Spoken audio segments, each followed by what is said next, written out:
Hey, this is Rebecca Dirks with PremierGuitar.com. We're here talking to Joe Satriani about the gear you're going to be using here on your Wormhole tour. We're going to kick it off looking at the pedals here. You've got your signature pedals and some others. You want to kind of walk us through what each of them does? Sure, yeah. Signal chain really starts at the big bad wah, and pay no attention to the true bypass box right next to it. I'll get to that later. We kind of go over to the Proctavia, and I should point out that besides the octave, the wah-wah pedal and the delays, pretty much everything is used maybe for one song, maybe two at best for little cameo appearances. So the Proctavia comes on, I believe, just for a solo in Crystal Planet. The chorus pedal I use just a little bit in Crystal Planet, a little bit for the outro of Wind in the Trees. The delays are always on. The Roger Mayer Voodoo Vibe is used for a solo in a song called Pyrrhic Victoria. The whammy pedal is used for the outro chorus on Revelation, and that's it. So they take up a lot of real estate, but they're just little ear candy pedals. I keep the saturator and the Ice 9 overdrive there just in case I change my mind about how I want to work with my my gain levels. And then down here, the Marshall foot pedal there it's actually got 6 little stages in there, and you see the hastily drawn and placed duct tape with funny letters and numbers on it. This reflects the fact that we've got some prototype JVM 410 heads with us, and every other day I make some changes and I put some letters and numbers there to remind me what they're actually doing. But it looks like during the show I'm using 4 settings more often than not. And then finally back to that true bypass box. That was made by Ben Farjan, the amazing amp builder out of Sacramento, California. A great guitarist in his own right as well. And then Ben made that box for me mainly because we have one rack mount effect. It's an old Digitech Super Harmony machine, and I just use it for the song Why. And it's one of those pedals or rack effects you don't really want to be sending your guitar signal through unless it's absolutely necessary. So that takes it out of the chain, but for the song Why, it gives me this unusual E minor harmony. I can show that to you. It's hiding behind the amps. So over here we've got the Digitech Super Harmony machine. Can you tell us a little bit more about it? Right. For some reason they call this thing a 33B as well as a Super Harmony machine. I don't know why.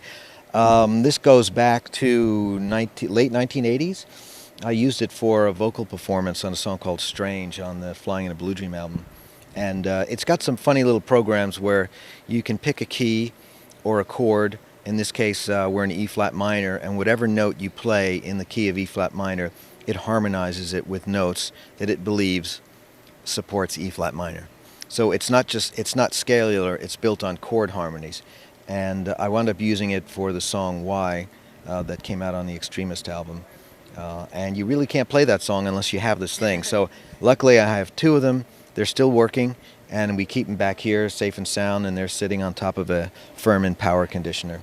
And all the heads go into that to keep the power regulated. I see you're using the Voodoo Lab pedal powers. What kind of cables are you using to hook these up? Well, Mike Manning, my tech, makes all the cables himself using the Planet Waves gear. And that really helps us out a lot because we keep changing things, or I should say I keep changing things, and he's got to react very quickly to pedals being moved around. And using the cables that way allows him to customize the length, so it just makes everything a little bit more tidy. This is the JVM 410. It's these 3 heads are actually clones of each other. These are modified by Santiago Alvarez, a head engineer for Marshall, also a really good guitar player. And he's been working on these things for me for over a year. We've kept the basic design of the 410, which is you've got 4 channels, 3 modes for each channel. So you do get a lot of flexibility. Any working guitarist out there is going to love the fact that it's pretty much got the history of Marshall tones in one head. And as I said before, I'm using about 4 different settings through this show at the moment. So I'm using a clean channel here for its clean tone, down here for sort of like an overdriven 800 tone, and then 2 settings in this overdrive channel here. Number 1, right now you can see the red lights on. That's, my gig is mainly playing melodies and solos full time, so I don't do a whole lot of rhythm work during the show. So that's a pretty extreme setting right there. But what Santiago was able to do with the existing 410 was to get rid of a lot of the inherent compression that was a little bit more popular a couple of years ago. And so now it's a very ultra punchy, super dynamic amplifier.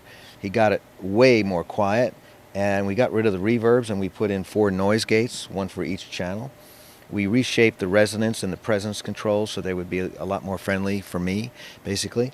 I didn't want the presence to be so harsh, and I wanted the resonance to be a little bit more flexible, let's say, not so overwhelming in that 100 hertz area.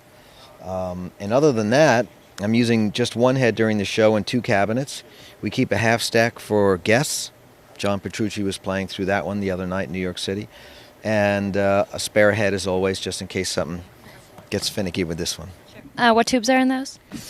These are, I believe, I don't think that we changed anything about it. They're EL34s, 12AX7s. Yeah, I don't think in the last 12 months we ever tried anything else like 6L6s or KT88s or anything like that. So, I think we kept the EL34s for the whole thing. So are you working on this to be a signature Marshall in the future? We hope in about a year we would be in retail. Excellent. And let's talk about the cabinets. Which ones are you using? These are, now, you know, as before on tours I used to travel with 75 watters and 20 watters and 25s and 30s.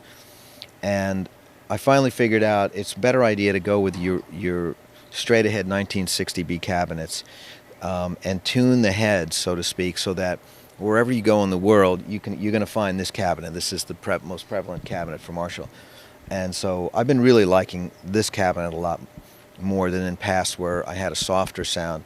I think especially with the addition of keyboards now, we're a 5-piece band, these cut a lot more, so I do like them.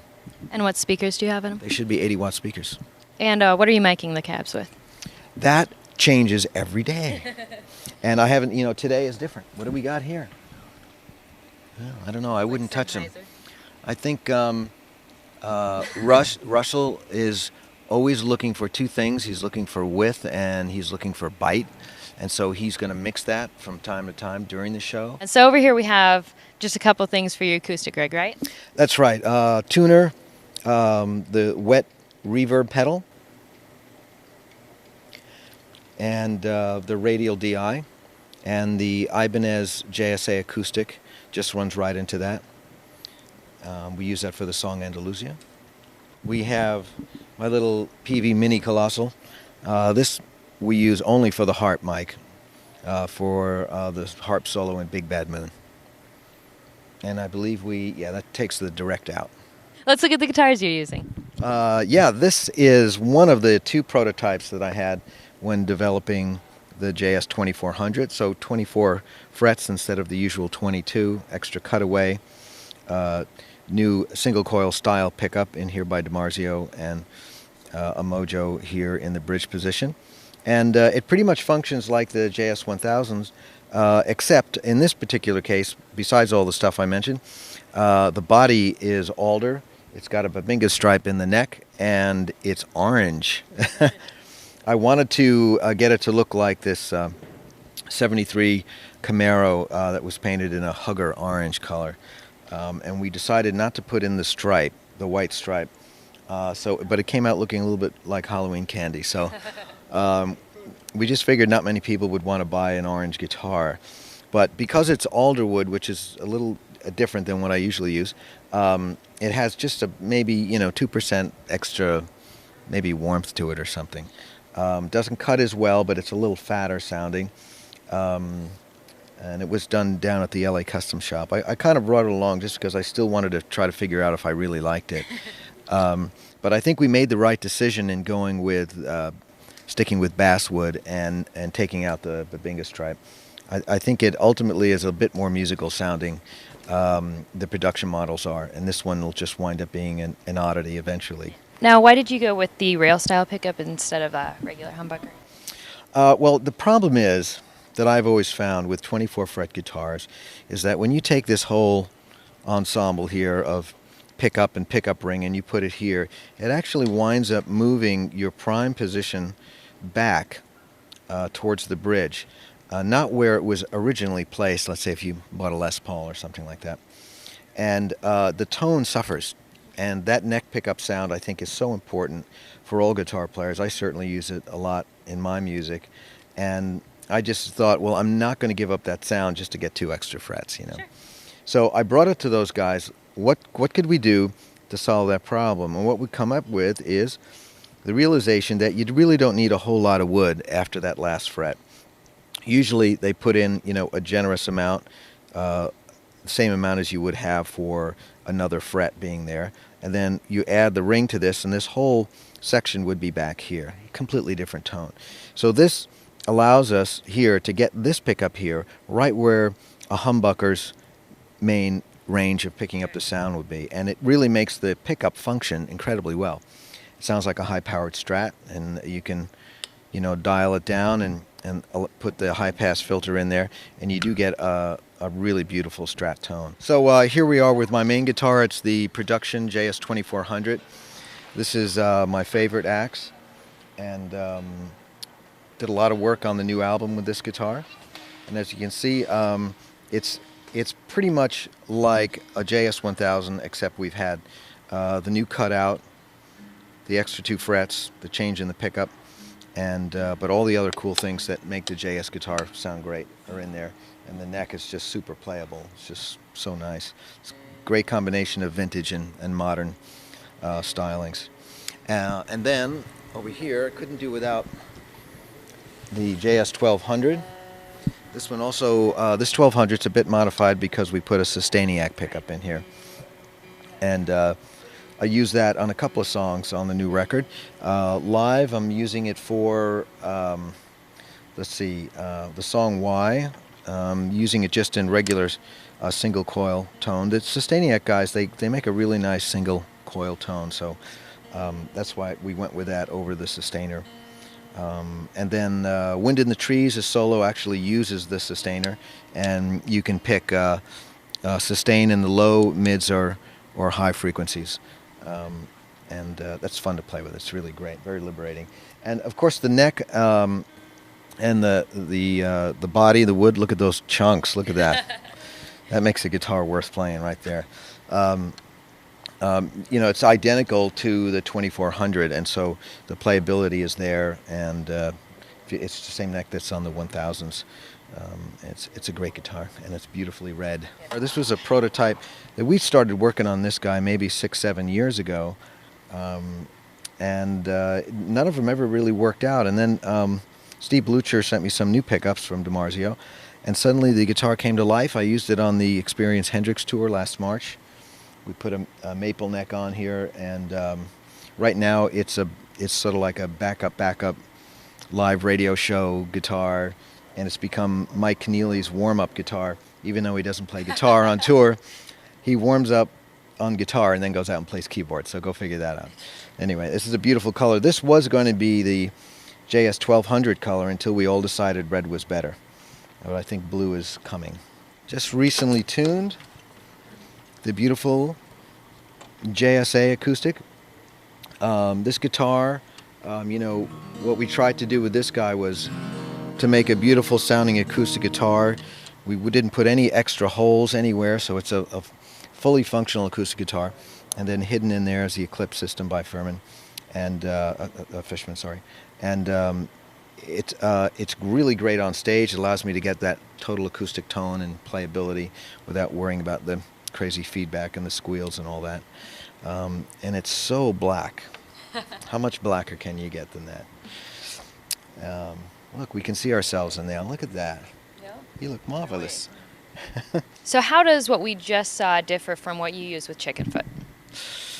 I'm trying to think. What was the last gig I did with Chick? Well, in general, it's pretty much the same, I gotta say. I used the white 2400 behind you for a few songs on the last set of Chickenfoot gigs. They were kind of spaced out by a couple of months, so they were kind of odd.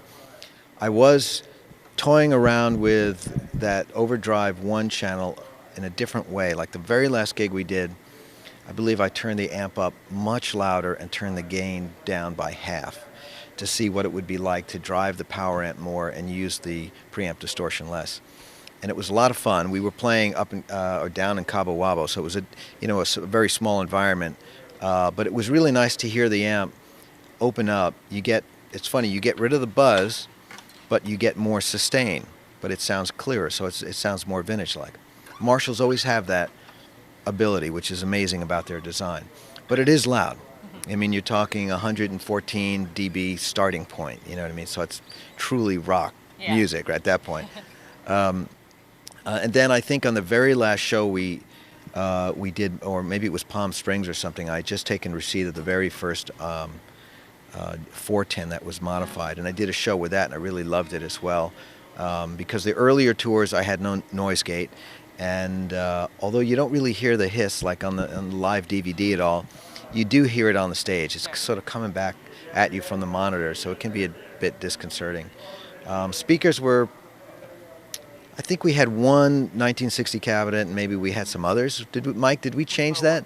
We were using 25 watters, yeah. But I was using the Crunch 2 channel for a lot of that, which is a little bit more scooped. I just had this feeling that if I scooped my sound out a little bit, there'd be more room for Sam's vocal. So he's got a huge voice, you know, so you don't want to crowd it. And that, I think, allowed for the guitar to be louder in the mix, leaving a hole for Sam. But I think that's pretty much it. Okay, thank you very much. And we really appreciate you taking some time to show us around the rig today. Thank you. All right. This is Rebecca Dirks with PremierGuitar.com.